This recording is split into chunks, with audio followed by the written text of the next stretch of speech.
YouTube, your boy's back at it again with a reaction video. All right, this one is going to be a horror genre. The YouTuber name is called Mr.Nightmare. 3 creepy true horror stories. Okay, let's see what it's about.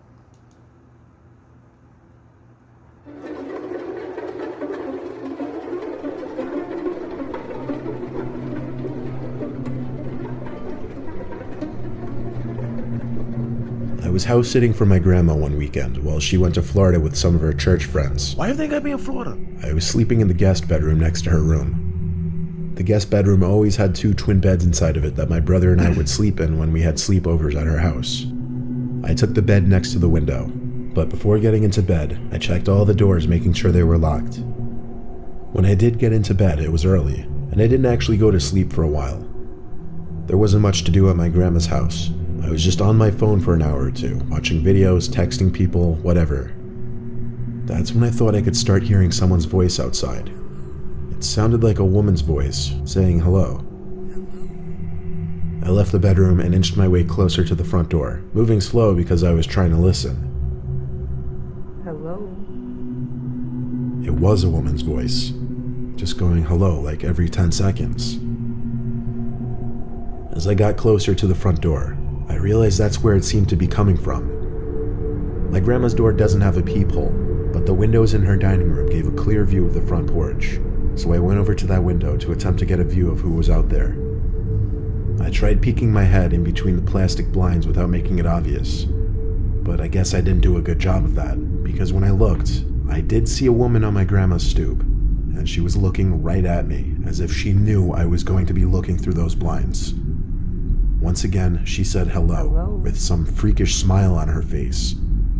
This woman was older, but don't picture her as some innocent-looking, small old lady. She looked like she was maybe late 50s, early 60s, and something about her face just skeeved me out. I moved away from the window and thought maybe it was one of my grandma's friends. It was midnight, though. At that why would time? anyone come to the door this late? And why wouldn't she knock or ring the bell? Why was she just standing out there going hello over and over? Oh, the one bed. Nope. I was genuinely unsettled. I just went back to the guest bedroom and shut the door. Did you lock it? Now with the door shut as opposed to before, I couldn't hear that woman anymore. Maybe it was that, or she just decided to leave. I started texting everyone about it, my sisters, my friends, telling them how bizarre it was. But a good amount of time passed in silence, and I was starting to calm down. My sisters were telling me to call Grandma, but there was a 0% chance she was awake, and she barely ever even checked her cell phone anyway. Just like that, something broke the silence. A banging at the window. Not a knocking or tapping, banging. I felt that fierce pain in my chest area as my body entered that fight or flight mode. Shortly after the banging stopped, I heard that familiar voice say hello. With that boost of adrenaline, I guess I had the extra confidence to grab the blind and push it up. There I was, face to face with this horrifying older lady, with only a thin layer of glass between us. I screamed at her smiling, gross face, "I'm calling the cops." I pulled the blind back down and ran back outside to the living room. I looked around the house, then ran upstairs to box myself into the upstairs guest bedroom. I didn't want to actually call the cops. I don't know why. I wanted to just wait it out. I crawled into the bed in the upstairs guest bedroom and tucked myself under the covers. A couple hours later, I was still awake, and I finally only then went back downstairs to look outside each window. That freaky old lady seemed to be gone. The next morning, I called my grandma and told her what happened. She started yelling into the phone, clearly panicking and distressed. She told me how a few days earlier, she was being watched in the grocery store by some woman about 10 years younger than her, who just kept smiling at her for no reason. I told her to calm down. I didn't entirely know whether to correlate the two or not, but when we eventually got off the phone with each other, I did have to give it a second thought. My grandma is 75, and she has lost a bit of her wits, so I do have to take some of the things she says with a grain of salt. But the way she yelled into the phone about the woman in the store really gave me the chills, and I still wonder if it could have been the same person.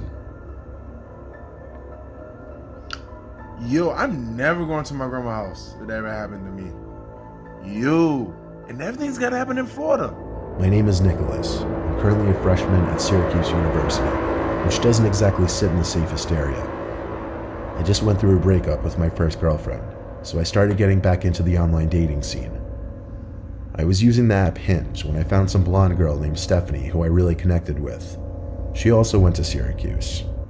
We both liked to read, go to the movies, we even had the same sense of humor. I suggested we go on a movie date, and she said she'd love to. She told me to meet her at some specific point near campus and she'd pick me up. So, around 9 o'clock, I waited on some corner of a normal neighborhood block, waiting for Stephanie. She asked me to share my location with her, and so I did. A few minutes later, I saw a car turn down the street and start approaching me. Then it stopped in front of me, and the driver rolled down the window. It wasn't Stephanie, though, but some old random guy. He asked what I was doing alone out here, which was insanely weird, first of all. Stranger danger. Then I said I was waiting for someone. He asked if I was waiting for Stephanie, and I said, yeah, how'd you know? He said he was Stephanie's father, and told me to hop in so he could give me a ride to her. I took a good look at him, and he looked a little old to be her father, to be honest. I'm no idiot when it comes to sketchy situations, so I said in a firm voice, why didn't you tell me you'd be picking me up? He claimed he didn't trust a random guy meeting up with his daughter, and wanted to meet me first. I took another good look at the man and didn't say anything. I simply started walking away in the opposite direction from where his car was facing. He started yelling, hey, hey, sounding surprised that I was just walking away like that, but I've heard way too many kidnapping stories to know where this could potentially go. I heard the guy's car moving, and I turned to make sure he wasn't doing a U-turn to follow me. I breathed a sigh of relief when he drove straight and turned left out of sight. I continued walking down the block towards campus. I got to the corner of the block and was just about to make a turn when I noticed what I was pretty sure to be the same car the man was driving, just parked on the side of the road with the light shut off. I briefly tried looking into the window as I passed, but the glass was tinted. I tried not making it obvious that I was suspicious and continued walking. I got a text from this so-called Stephanie person saying, why didn't you get in the car with my dad? I ignored the text and continued walking. I kept looking back to see if the car would move. When I got to an intersection in the road, I turned right and then full-on booked it in the direction of campus. Surprisingly, I wasn't followed. I made it back to campus out of breath and started walking to my dorm building. I felt like I heard footsteps following me, though. I thought maybe I was being paranoid, but when I heard a piece of broken glass being kicked by someone's shoe, I knew I was being tailed. I made a point of ducking down behind a van and stopping to give me time to listen for where their footsteps were coming.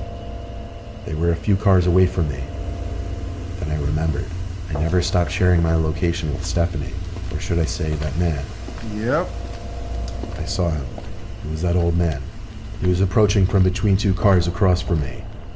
He yelled something that I didn't fully understand, but it sounded like he said, come back and I'll take you to her. Nah, he had to be dating? like 60-something. There's no way he would catch me if I sprinted. Catfish.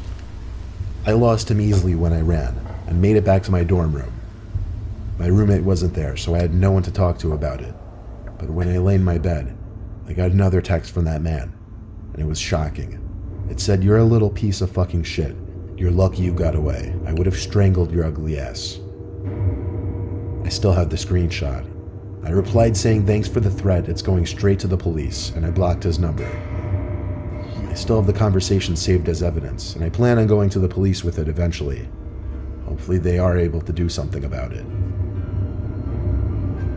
You catfish on a different level. You would've got kidnapped, bro.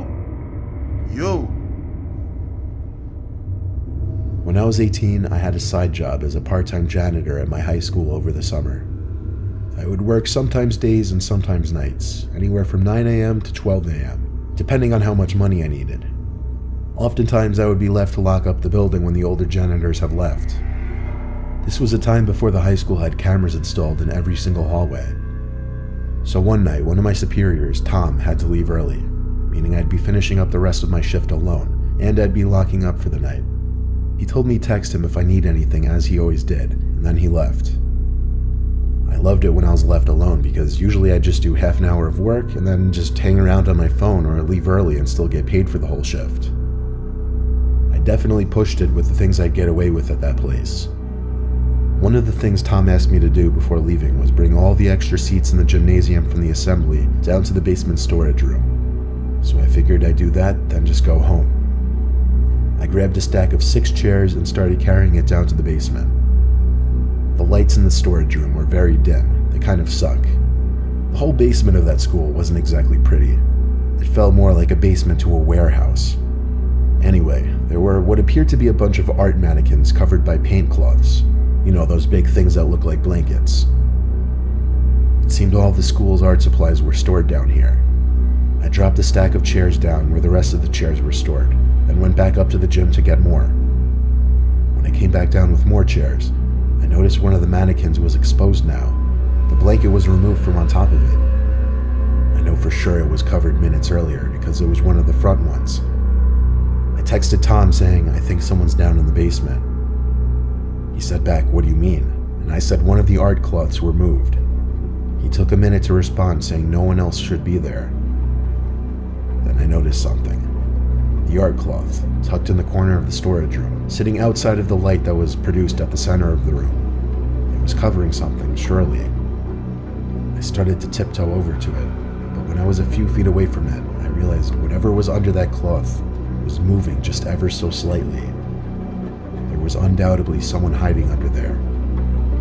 I ran back upstairs and locked the basement door. I texted Tom saying someone is hiding under a cloth in the basement. He said call the cops, but I insisted he just come back since he only just left like 10 minutes ago. He didn't want to come back though. He told me to be a man and confront whoever was down there. So I went down to the basement again. However, the cloth was now strewn flat on the floor, and whoever was hiding under there was gone. But possibly the scariest thing was yet to happen. As I stood in the storage room, there were loud metallic thumps coming from above my head. I looked up and saw indents slowly forming in the large air vent above me. Someone was crawling through the main vent, then just stopped literally above me. And then bangs. Bangs like whoever was in there was trying to break open the floor of the air vent. I didn't know what was happening, but I was officially done with this. I ran up the stairs, locked up the school, and went home. I told Tom the partial truth the next day, that I thought I saw someone in the corner and it was gone when I went back. Then I claimed there was nothing else I could say. Thank God it was my last week there, so it wasn't my concern anymore. Yo. Those are some creepy ass stories, bro. It's based on a true story too. Alright, the first story with the grandma said hello. Alright, first, I'm black. Nah, I would never approach the door. I would just ignore it. I'm going to bed. I don't got time for that. Alright. Number 2, online dating. Yo, that's a perfect example of, that's a catfish right there. I don't really trust online dating, but tracking his location, that could have easily escalated so quick. And the third creepy story, and buddy talking about, be a man, face it. What? Who you think? Nah, 1, don't tell me how to live my life. And 2, nah, pineapples, he wasn't built for that, and I would have left too.